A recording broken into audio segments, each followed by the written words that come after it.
เป็นสามแยกคืองามกับทุนนี่แหละพี่น้องเลยถ้าว่าเขาเลียนซื้อไปทางเส้นนี้ก็จะไปข้ามขวาจะไปขวาข้ามน้ำเงิมเขตบ้านทัศวางทางงอนเนาะแต่ว่าเขาจะเลี้ยวซ้ายมาทางเส้นนี้เลี้ยวซ้ายมาทางนี้เพื่อจะข้ามไปข้ามขวาน้ำเค็มโอ้รถหลายเด้อว่ะ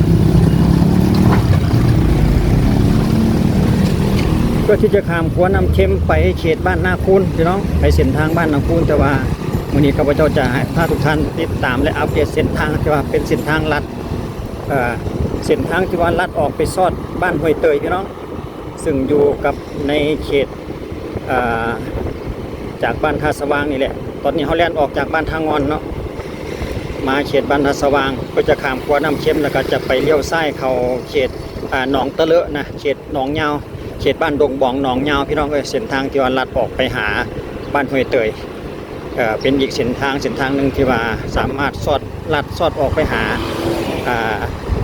เขตบ้านห้วยเตยหันได้เนาะบ้านห้วยเตยบ้านโน้นแสงจันทร์หรือว่าเขาไปหาเขตดงโดกได้วันนี้เขาจะพาทุกท่านไปเป็นอีกเส้นทางหนึ่งคือกันที่ว่าหลายคนอาจจะบ่ทันได้ฮู้หรือว่าหลายคนอาจจะฮู้แล้วเนาะหลายท่านอาจจะฮู้แล้วว่าทางเส้นนี้มันสามารถลัดซอดออกไปได้แต่ว่าอาจจะบ่ฮู้ว่าในปัจจุบันนี้เพิ่นลาดยางไปที่ว่าไปง่ายไปง่ายกว่าแต่เก่าแล้วหั่นนะเดี๋ยวมื้อนี้ก็จะพาทุกท่านไปจะเป็นทางลาดยางจนฮอดบ้านห้วยเตยสำหรับเส้นทางดังกล่าวนี้อีกทีนึง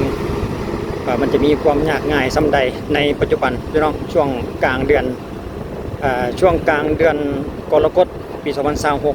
2026จุดนี้ก็คือหัวขามน้ำเค็มก็เบื้องขวามือเนี่ยก็จะเป็นเขตบ้านสว่างพี่น้องถ้าเบื้องซ้ายเนี่ยก็เป็นเขตบ้านทางงอนนี่หัวขามน้ำเค็มจุดนี้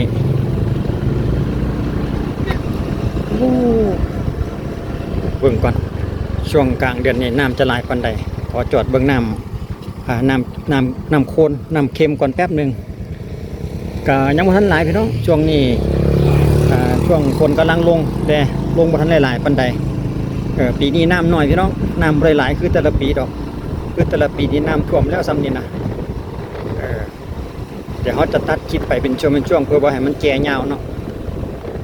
ก็เอากระเป๋าเพื่อไว้พี่น้องอัปเดตเป็นเส้นทางลัดที่ว่าลัดออกไปเขตดงโดกได้หันนะเอากระเป๋าเพื่อไว้ว่าเพื่อมีFCหรือว่าทุกท่านใดที่ว่ามี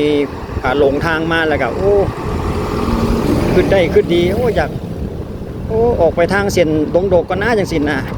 โดยที่เขาก็ต้องได้กลับไปทางใดทางหนึ่งนะก็สามารถแล่นลัดออกไปทางเส้นนี้ได้เลยนะเดี๋ยวเขาจะพาทุกท่านไป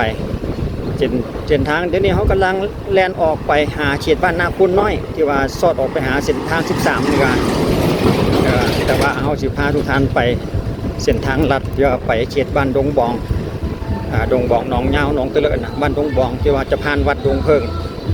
แล้วก็แล่นซอดออกไปหาบ้านเขตบ้านห้วยเตยอีกทีนึง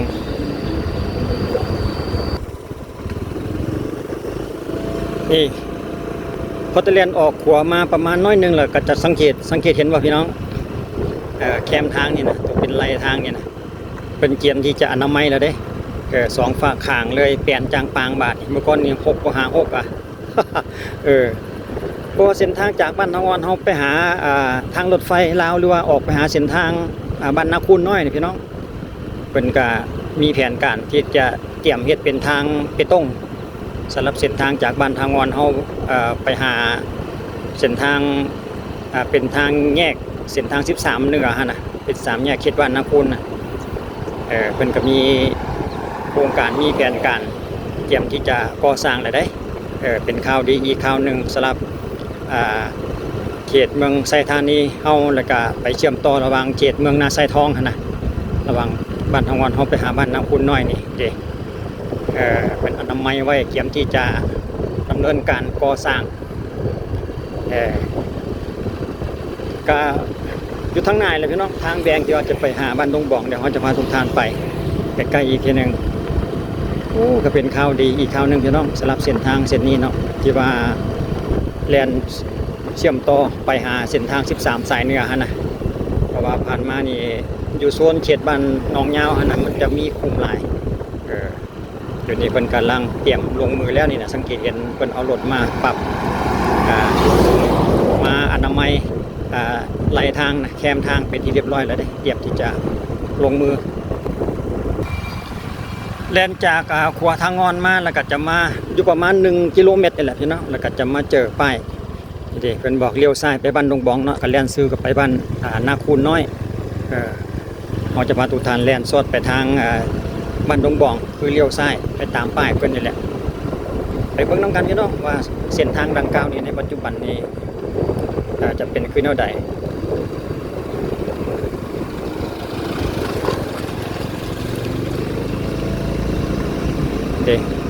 มาช่วงนี้เพิ่นจะเป็นทางเปตงหลายปีแล้วแหละคิดว่าจะเก่าไปแด่แต่ว่ายังงันมาตรฐานอยู่ได้ล่ะยังแน่นหนาอยู่ได้โอ้เบื้องซ้ายเฮานี่เป็นรัฐวิสาหกิจไฟฟ้าลาวสถานีไฟฟ้า115/22เบื้องขวาเฮานี่ก็จะเป็นหนองยาวแล้วหนองตะเลอะอีกจังหนึ่งเจ้าเอิ้นท่านน่ะเป็นง่ายๆก็คือหนองตะเลอะแหละเนาะเส้นทางเพิ่นสวยงามเลยพี่น้องก็เว้าอีกเทื่อนึงพี่น้องหากว่าท่านใดลงทางมาจากลัดไปหาเส้นทางดังกล่าวนะไปทางไปหาบ้านนาทมบ่สิไปดงโดกบ่ประมาณนั้นนะก็สามารถเล่นลัดทางเส้นนี้ได้เดี๋ยวครับเจ้าจะพาไปแต่ว่ากระดุนนั่นแหละที่ข้าพเจ้าบ่ได้มาแต่ว่าตอนที่ข้าพเจ้ามาล่าสุดเพิ่นก็ลาดยางไปเรียบร้อยคือกันแล้วเด้เส้นทางเส้นนี้นี่ลาดยางลักษณะนี้แหละงามเลยเดี๋ยวเขาจะเล่นตัดคลิปไปเป็นช่วงไปเพื่อบ่ให้คลิปแก่ยาวอีกทีนึงมาฮอดจุดนี้แล้วก็จะเห็นเลยแหละเป็นหนองตะเลอะทางด้านหน้าเขาก็จะเป็นวัดดงเคิงลมแห้งว่ะ อากาศดีพี่น้องคุณนะวิวงามอยู่เด้เขตหนองยาวหนองตะเลอะนี่นะวิวทิวทัศน์นี่งามเลยแหละนี่มาฮอดแล้วประตูเบื้องซ้ายเนาะประตูโค้งของวัดเพิ่นตรงข้ามกับหนองตะเลอะนี่เลยที่วัดดงเพิงตรงข้ามกับหนองนี่บรรยากาศดีพี่น้องวิวงามเลยแหละ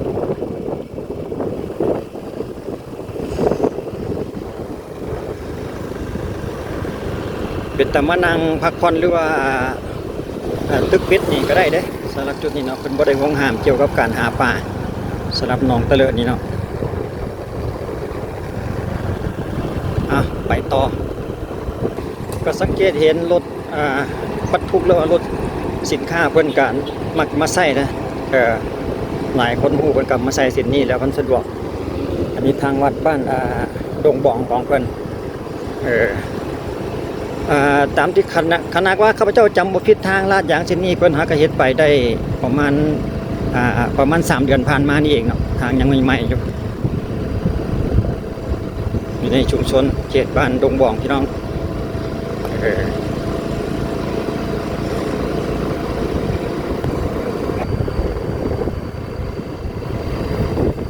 กำแพงเบื้องซ้ายเมื่อท่องเที่ยวเห็นนี่ก็จะเป็นค่ายทหารพี่น้องค่ายทหารเขตบ้านดงบ่อง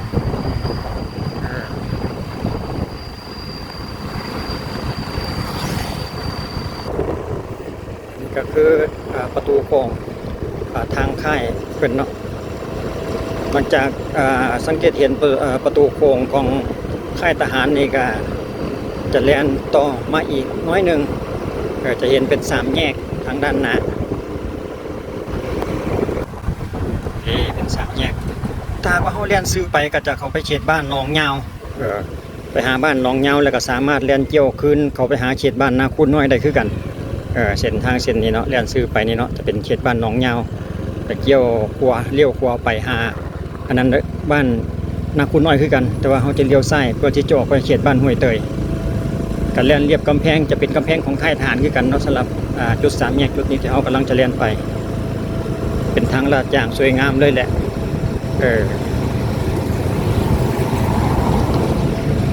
ก็สะดวกอยู่พี่น้องง่ายเพราะว่าทางมันเป็นทางลาดยางอยู่เนาะถ้าว่าท่านใดมีเปียกผ่านมาทางชนิดก็สามารถเลียนลัดมาตามที่ข้าพเจ้ากล่าวมาหันก็ได้ง่ายขึ้นกันเพราะว่ามันเป็นทางไม่ได้เป็นขุมคือเมื่อก่อน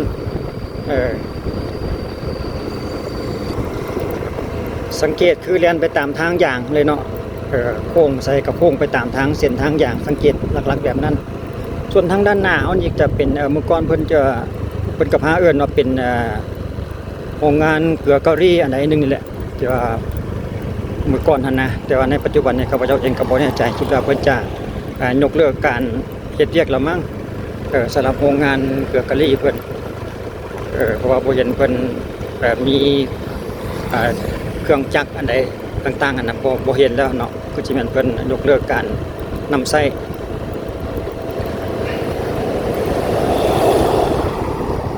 นอกจากเส้นทางเส้นนี้แล้วก็ยังมีหลายเส้นหลายสายพี่น้องในปัจจุบันนี่เดี๋ยวข้าพเจ้าจะคอยทยอยนำเสนอให้ทุกท่านได้รู้ว่าเส้นทางใดแน่ลัดจากบ้านใดไปหาไสเฉพาะเส้นทางที่ว่าเพิ่นเฮ็ดใหม่แล้วนะที่ว่ามันสะดวกไปมาว่าซั่นต่อไปข้าพเจ้าจะติดตามแล้วก็ตากว่าไปฮอดไปถึงหรือว่าฮู้ข่าวว่าเส้นทางนั้นมันลัดไปใส่สอดใส่จังซี่ข้าพเจ้าก็จะนำเสนอให้ทุกท่านได้ฮู้ไปนำเพื่อว่าหลายท่านมีความจำเป็นอยากใส่เส้นทางที่ว่ามันว่องไวทางที่ว่ามันลัดนี่ไปหันไปนี้ได้สะดวกนะเพราะว่าในปัจจุบันนี้เส้นทางอยู่ในขอบเขตนครหลวงเฮานี่กับคนก็เริ่มพัฒนาแล้วก็สร้างสาไปหลายเส้นทางโอ้มหอดจุดนี้มันจะเป็นห้วยน้อยนึงเด้อพี่น้องออกจากโรงงานเกลือเกาหลีมานี่จะเป็นห้วยให้สังเกตจะได้รู้ว่าผ่านใดเนี่ยประมาณนั้นเนาะหลายเส้นหลายสายพี่น้องข้าพเจ้าเองก็ขอชมเชยทางภาครัฐเพิ่นเอาใจใส่ต่อถนนหนทางการพัฒนาสร้างสรรค์พัฒนาเส้นทางภายในนครหลวงนี่ก็ถือว่าหลายบ่ว่าแต่เฉพาะในนครหลวงพี่น้องต่างแขวงหลายๆแขวงทางภาคใต้ภาคเหนือตัวนี้ก็สังเกตเห็นตามที่ว่าสื่อข่าวลงมาก็หลายเขตหลายแขวงเนาะเพิ่นก็เร่งเกี่ยวกับการพัฒนาถนนหนทางแต่ละบ้านแต่ละเมืองประมาณนั้นเนาะมาเราสู่กันฟังพี่น้อง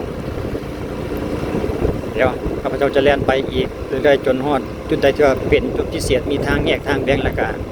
จะตัดเข้าไปส่วนเส้นทางเลียนซื้อนี่ก็เขาจะตัดออกก่อนเนาะตามนี้เลยเริ่มมีเฮือนมีซานมีห่างห้านหลายได้พี่น้อง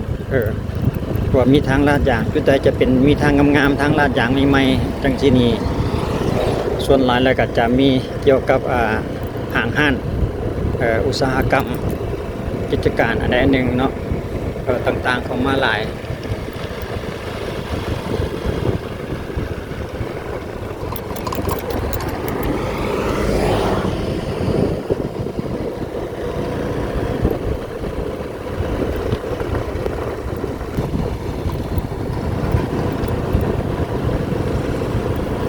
งานขายวัสดุก่อสร้าง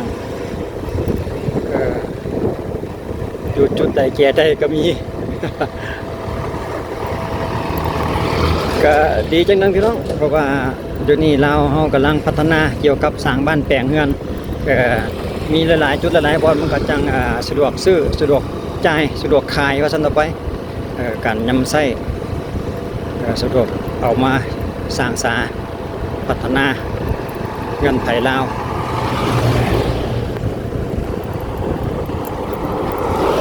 ก็เล่นไปตามเส้นทางเรื่อยๆแล้วพี่น้องเล่นไปเรื่อยๆตามเส้นทางลาดยางนี่เลยเล่นมาเรื่อยๆจากเขาเขตบ้านห้วยเตยมาถึงจุดนี้ก็เขาเขตบ้านห้วยเตยแล้วพี่น้องอยู่ในขอบเขตเมืองไซธานีคือกันเนาะสำหรับจุดนี้ทางด้านหน้าเขาก็จะเป็นเส้นทางเส้นดงโดกโนนสะอาดโอ้คนเด็ดอย่างเนาะนี่ตัดฟดไม้ใส่ส่อมทางมั้งนี่โอ้แม่นดี การทางเพิ่นซ่อมทางพี่น้องเพิ่นก็เอาฟดไม้ใหม่เพื่ออันซ่อมคุ้มว่าซั่นต่อไปเฮาเบิ่งเมื่อกี้รู้สึกว่าจะเป็นซิมังหรือใดนี่แหละจะเป็นทีมงานของภาคส่วนใดบ่แน่ใจบ่ได้เบิ่งเพิ่นซะเมื่อกี้นี่อาจจะเป็นทางการทางหรือว่าเป็นทางบ้านก็บ่แน่ใจเด้ถึงแล้วเด้อพี่น้องแล่นมาตามเส้นทางลาดยางนี่เลยทางง่ายพี่น้องว่าท่านใดอยากใช้ทางเส้นทางนี่เนาะเป็นทางลัดเพราะว่ามันบ่มีรถหลายว่าซั่นต่อไปสังเกตเห็นเฮาเรียนมานี่บ่ค่อยเห็นรถใหญ่ส่วนทางปานใดหั่นนะมาฮอดจุดนี้เด้อเลี้ยวขวากลับไปพุ่นแหละเขตนาทมดงโดกเนาะเลี้ยวซ้ายก็เขตบ้านโนนสะอาดสำหรับจุดนี้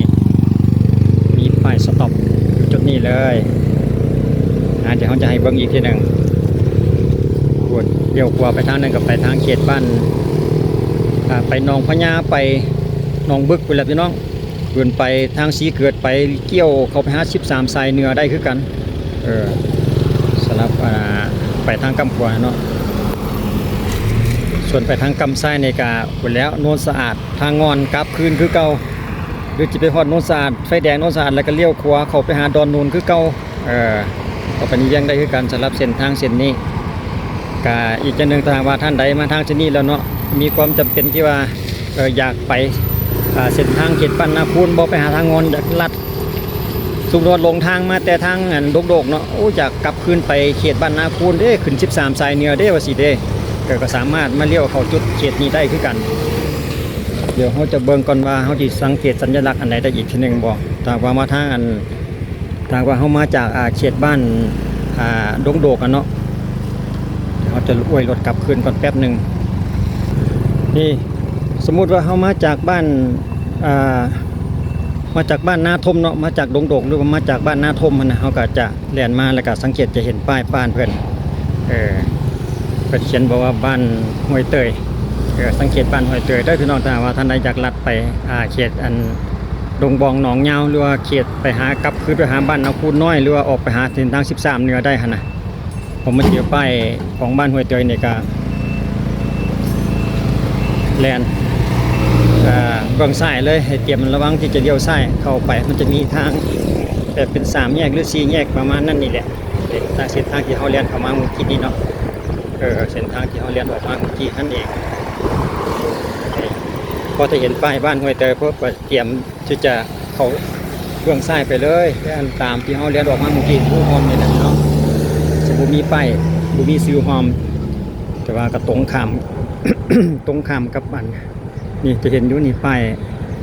ตรงข้ามกับป้ายบ้านห้วยเตยนี่แหละฮอมหนึ่งสังเกตเป็นป้ายฮอมหนึ่งตรงข้ามกันสำหรับจุดนี้ก็มีเพียงสำนี้แหละพี่น้องเลยเอาคลิปวิดีโออัปเดตเส้นทางให้ทุกท่านได้เบิ่งไปให้รู้ไปนำกันขอบใจ FC ให้การติดตามและรับชมการอัปเดตเส้นทางของข้าพเจ้าก็ขอให้ปลอดภัยเพราะว่าที่ขึ้นรถลงเรือไปเหนือรองใต้อยู่รอดปลอดภัยทุกเส้นทางสำหรับการเดินทางในปีนี้และปีต่อๆไปเอาไว้เจอกันในคลิปต่อไปสำหรับคลิปนี้ขอบใจสบายดี